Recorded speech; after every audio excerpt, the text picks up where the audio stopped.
Hey YouTubers, it's Charlie. So I've been getting a lot of questions about Spider-Man, and this isn't meant to be an Easter egg video, but there are a few things about MCU Spidey that you need to know going into the film, primarily Uncle Ben, the Golden Age origin story, and a couple really cool details that Kevin Feige has revealed in interviews recently about things that aren't directly addressed in the film, but are actually really badass. So this is not meant to be my spoiler Easter egg video. I'll be posting that later tonight.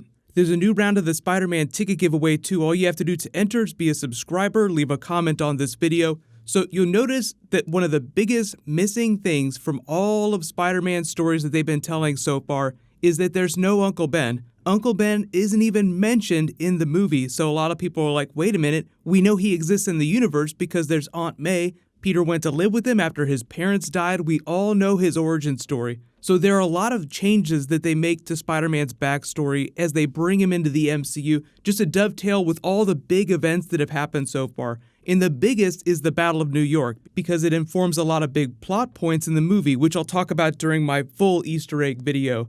But the director and Kevin Feige had some really funny reactions when people asked them specific questions about what's going on with MCU Uncle Ben. Kevin Feige was really coy and dodged questions. The director, Jon Watts, pretended like he didn't know what was going on with Uncle Ben, as if they didn't discuss it, which is misdirection because, yeah, of course they're going to talk about Uncle Ben and Spider-Man's backstory before they make the movie.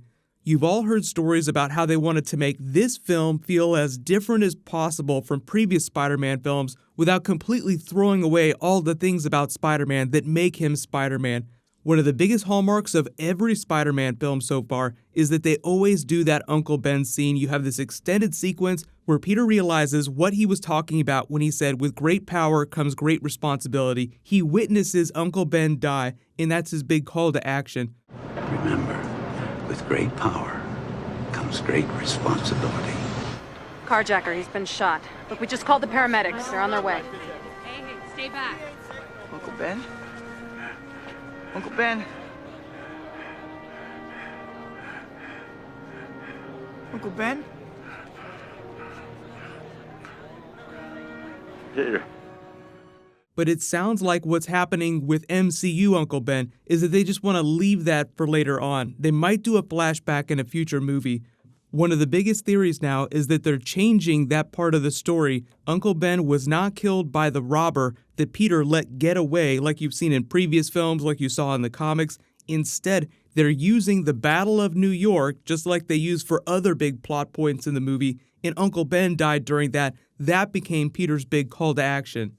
That changes his timeline just a little bit because Peter had already gotten the spider bite and then saw Uncle Ben die. And as of Captain America Civil War, he'd only been Spider-Man for about 6 months or so. So when this movie rolls around, you can assume that it's been about a year and a half. So that still doesn't quite line up with the original Battle of New York because in the Marvel Universe, that was several years ago. So there are just a number of moments that are coming up in the movies and the sequels that they could use Uncle Ben for big reveals. If you remember back during the Sam Raimi trilogy, they actually changed his origin story so that the Sandman was the one that originally killed Uncle Ben. Now, that isn't the way that it happened in the comics. It was a big change. It was somewhat controversial. But again, the movie's changing some details about Spider-Man's backstory just to dovetail him with MCU events. And the one that's most relevant to him is the Battle of New York. Like, we even saw him during Iron Man 2. Like, he is now the little kid that was there at the Stark Expo. So he would have been there for all the big craziness that happened during the original Avengers movie. The other reason why I think that they don't address Uncle Ben during the movie is just to avoid it getting super depressing. Like, you look at the Andrew Garfield version, and it got super gratuitous. Like, that is an extended scene, and everybody already understands how that works. So the current version of Spidey has already watched him die. We've already been through that experience. So we can all theorize about how the time gem and the craziness of Infinity War is going to give Peter the idea that maybe he could bring Uncle Ben back with the Infinity Gems. But that's all speculation, and they already said that they will not tell Tom Holland who he's fighting during Infinity War, mostly because he's so bad at keeping secrets. He's a little kid, so he already admitted that they won't even let him read the script. Like, they're just going to feed him lines when they need him during his Infinity War scenes, which makes sense. It's just super high security. You probably already seen the set pics of Doctor Strange fighting one of Thanos' Black Order. In the comics, it was Ebony Maw, but we don't know if he's going to be in the movie. But there is a small chance that they're not telling him who he's fighting just because he's actually going to share scenes with Thanos himself. The other best Easter eggs from the movie, and I don't consider these spoilers because they're things that are never directly addressed, they're just kind of put out there, is one, his suit AI. He actually has an AI that you've heard in the trailers. I'll explain that in a second. But the others are more Avengers related. The suit AI that you've heard in trailers is actually the voice of Friday. Finally, here we go. Good evening, Peter. Whoa! You have 576 possible web shooter combinations. That is awesome. The voice that you hear in the trailers is Carrie Condon, the voice of Friday, Iron Man's AI. So people thought, okay, it makes sense that Spider-Man would just clone his AI system and put it into Peter's suit. It's part of the training wheels protocol. But come to the actual movie, and it turns out that the person who voices the AI is very familiar. It turns out that it's Jennifer Connelly. One of the reasons why the director picked her is because she has a really amazing voice, but in real life, she is married to Paul Bettany, so it's just meant to be a funny wink at that Peter's AI is the wife of Iron Man's original AI. Obviously, Paul Bettany is Vision now, so there's no real actual link to the Vision character, and Jennifer Connelly played Betty Ross in Ang Lee's version of Hulk. The gamma's too high! Bruce, I can't stop it! Harper, get out!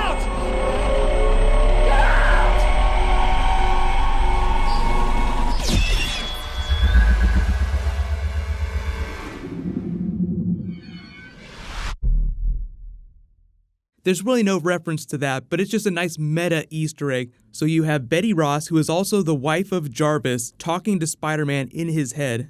But it doesn't really go any further than that, and he calls her Suit Lady for a while until he renames her Karen, and there's no special significance to the Karen name either. The only real Karen in the Marvel Universe is Karen Page, and I know a lot of people are always wondering about Daredevil crossover, Defenders crossover.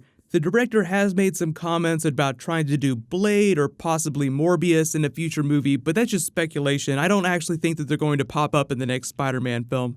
Probably the other coolest Easter eggs are Captain America's new shield, meaning that Iron Man and he will eventually reconcile before Infinity War. It makes sense that Iron Man would want to bring him back on the team if he's putting everybody back together to prepare for Thanos in this crazy vision that he's had.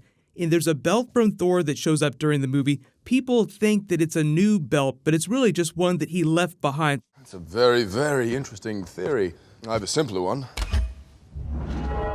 You're all not worthy.